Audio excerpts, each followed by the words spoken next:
అండి కుమారి స్పెషల్ వంటకాల ఛానల్కి స్వాగతం. అందరూ బాగున్నారా? అందరం బాగోవాలని హనుమంతుడిని ప్రార్థిస్తున్నాను. ఈ రోజు అయితే మీ ఎదురుకు వచ్చేసానండి. ఈ రోజు అయితే మనం బజ్జీలు అనమాట, మిరపకాయ బజ్జీలు వేసుకునే విధానం, కావాల్సిన పదార్థాలు చూపిస్తున్నాను మీకు. చూడండి, మనకి బజ్జీల్లో కావాల్సిన వాము, సాల్ట్, అలాగే చింతపండు అనమాట. మనం ఈ చింతపండు చక్కగా నానబెట్టేసుకుని గుంజులా తీసేసుకోవాలన్నమాట. ఈ చింతపండు గుంజు తీసేసుకున్నాక గుంజు ఇలాగ వాము, సాల్ట్ మనం కొంచెం కలిపేసుకుని మనకి పచ్చిమిరకాయలు ఇదిగోనండి, ఇందులోకి మనం ఇలాగ కట్ చేసుకోవాలన్నమాట.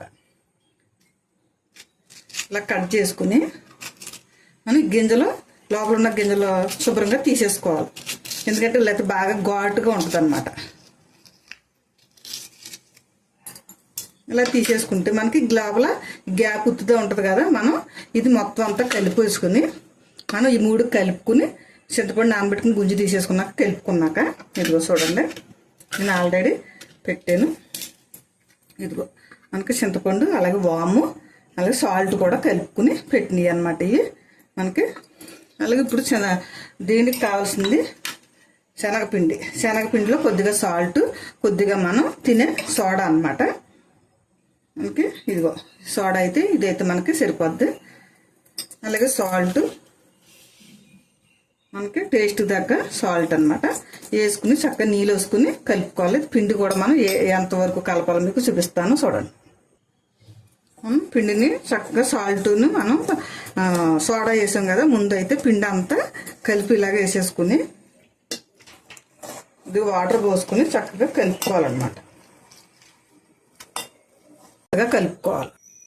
ఇక మనకైతే చక్కగా సరిపోయింది. ఇది ఇలాగంటే మనకి జారుగా పడాలన్నమాట. మనకి ఇలాగైతే సరిపోద్ది. మనం ఇలాగ మిరపకాయ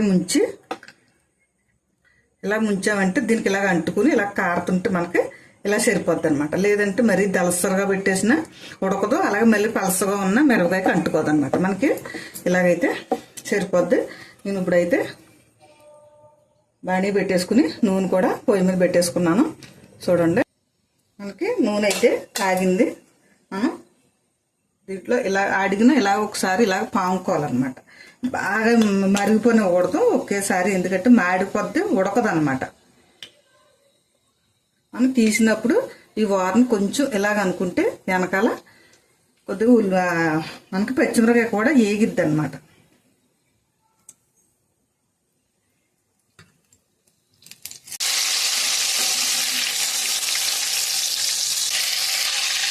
బజ్జీలు అయితే వేగిపోయి ఈసారి మనకి కలర్ వస్తే చాలు, తీసేసుకోవచ్చు.